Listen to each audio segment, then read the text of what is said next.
It's every parent's worst nightmare.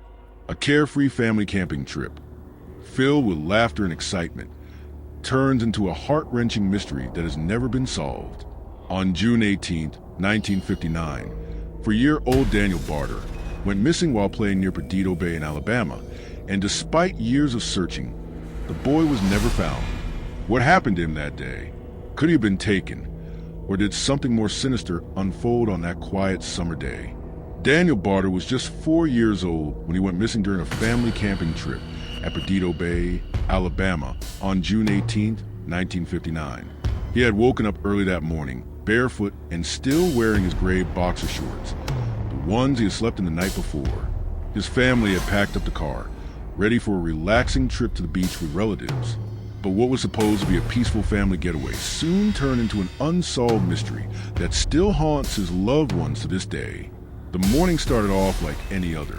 Daniel was playing outside, sipping on a soda, surrounded by the natural beauty of the bay. His mother, Maxine, watched him closely but didn't think anything was amiss. However, just minutes later, she glanced over and realized her son was no longer there. The shock set in immediately. No one had seen him leave, and as the hours passed, fear crept into their hearts. Maxine and Daniel's father, Paul, began frantically searching the area. It didn't take long for them to realize that something was terribly wrong. Perdido Bay was a swampy region, filled with dense underbrush and home to several dangerous animals, including alligators. But despite an extensive search effort by local authorities, nothing turned up.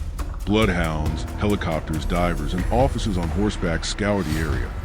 But there was no sign of the little boy. The authorities left no stone unturned. They combed the land and searched the water, hoping to find a trace of young Daniel. Alligators were even gutted, hoping to uncover any remains of the child. But it was as though he had vanished into thin air. Yet, his parents couldn't shake the feeling that something more sinister had happened. Maxine recalled strange events leading up to Daniel's disappearance. A month before, she had noticed a suspicious vehicle parked outside their home. When she approached the car, the driver quickly covered his face with a newspaper before speeding away. Around the same time, a neighbor claimed to have seen a man peeping into Barter home at night, specifically into Daniel's bedroom. Although investigators found footprints beneath one of the windows and took casts, the trail went cold and the case grew even murkier. But perhaps the most unsettling incident occurred on the day Daniel disappeared. Maxine had taken Daniel and one of his brothers to the local store, leaving them in a car while she went inside. When she returned, Daniel's sibling mentioned that a man had parked next to them and stared at the children for several minutes before driving off. Could this man have been involved in Daniel's disappearance? Or was it just another strange coincidence? Several theories arose as investigators pieced together what had happened. Some suggested that Daniel had wandered off, despite his parents' belief that he would never go near the water. Maxine was sure he wouldn't have ventured close to the bay, as he had always been afraid of water. Furthermore, he was barefoot, and the thick underbrush would have made it painful for him to walk through. Others speculated that Daniel had been taken by someone.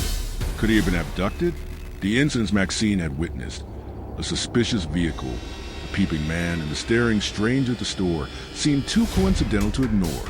Were these signs of a predator watching the family, waiting for the perfect moment to strike? Some believed that Daniel might have been taken right from under their noses. But despite the best efforts of authorities, no concrete evidence ever surfaced. The investigation continued for months, but all leads eventually turned cold. No one could explain how a little boy could disappear without a trace. The bottle of juice he had been drinking, his gray boxer shorts, and even the toys he had been playing with. Everything seemed to vanish into thin air. His parents were left in a state of anguish, clinging to the hope that their son might still be out there, somewhere. Daniel Barter would be 70 years old today if he were still alive. The search for him stopped after several years, but the pain and unanswered questions remain. His parents, Paul and Maxine, have since passed away, but his siblings are still searching for answers. Who took Daniel that day? What happened to him? These questions have haunted the Barter family for over 6 decades, and they still have no answers. If Daniel is still out there, he would be a grown man by now. But for those who knew him, the memory of the little boy with brown eyes and brown hair wearing gray boxer shorts on that summer morning, remains fresh in their hearts. If you have any information about Daniel's disappearance, please contact the Baldwin County Sheriff's Office at 251-937-0200. Despite all the theories and the years of investigation, Daniel Barter's disappearance remains a mystery. The story of a young boy lost in the wilds of Perdido Bay is one that continues to captivate and sadden those who hear it. If you know anything, no matter how small, it could be the key to unlocking the mystery of what happened to Daniel that fateful day. Imagine vanishing into the vast, unforgiving Australian outback. No phone signal, no road signs, nothing but red dirt and scrub for miles. That's exactly what happened to 92-year-old Harry Langer on April 20th, 2025. A week later, search crews discovered his body, bringing relief but also heartbreak. How did a man who simply stepped out of his home become lost in one of the world's harshest landscapes? Harry Langer was no ordinary nonagenarian, a decorated World War II veteran, devoted grandfather and lifelong prospector. He'd spent decades roaming rural Queensland. At 92, he still tended his modest property near Rockhound Road, checking traps, inspecting stock, and enjoying the solitude he'd chosen. His granddaughter called him a gentle adventurer, always curious, always self-reliant. But the outback that Harry loved can turn on you in an instant. Temperatures soar past 40 degrees Celsius. Water is scarce, and help can be hours away. Even the most seasoned bushman knows the dangers: dehydration, disorientation, wildlife. On that fateful Monday, Harry walked out with nothing but a blue backpack and disappeared into the horizon. April 20th, 2025. Harry leaves his property at dawn, telling no one exactly where he's headed. That afternoon, a neighbor spots him checking fence lines, but by evening he's gone. No vehicle tracks, no footprints leading away, just an empty dirt track under a blood-red sunset. April 21st, wife reports him missing. Local QPS officers post a public appeal on Facebook, sharing Harry's photo and description. White male, 6 feet 0 inches, slim build, crying a blue backpack. Volunteers, police K-9 units, and aerial crew fan out across the Sapphire Central Wetlands Reserve. They scour waterholes, mine shafts, and fence lines, every corner of the bush. But nightfall each day brings only silence.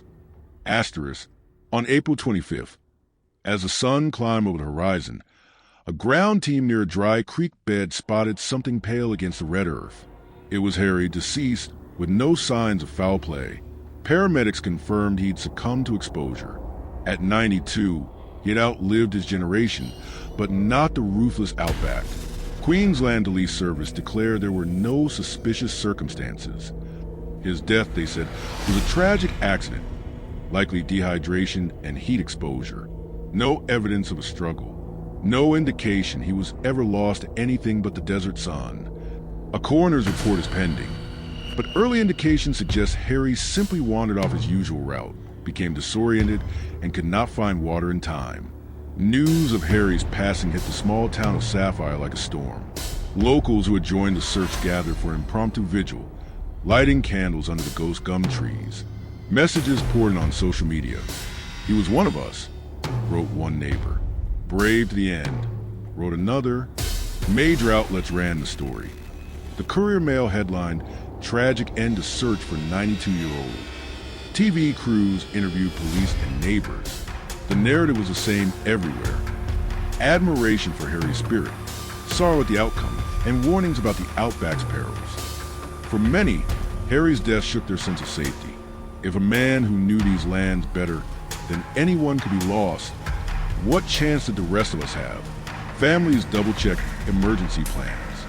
Farmers shared GPS trackers. The outback remains wild, and today, more respected than ever. Experts say Harry's story must serve as a warning. Always carry satellite communication, extra water, and tell someone exactly where you're going. Technology like personal locator beacons can mean the difference between rescue and tragedy. If you live or work in remote areas, check on elderly neighbors. Share this video to raise awareness about outback safety. And if you have any ideas or similar stories, leave them in the comments. Let's learn together. Harry Langer set out as he always had, alone, confident, and at peace. The land that gave him solace also claimed his life. As we remember him, let's respect the power of nature and honor his adventurous spirit. Rest in peace, Harry. Your final journey through the Outback will not be forgotten. Asterisk. Thank viewers for watching. Encourage likes, shares, and subscriptions. Tease next episode. Next time, a teen lost in the urban jungle. What happened when the cameras stopped rolling?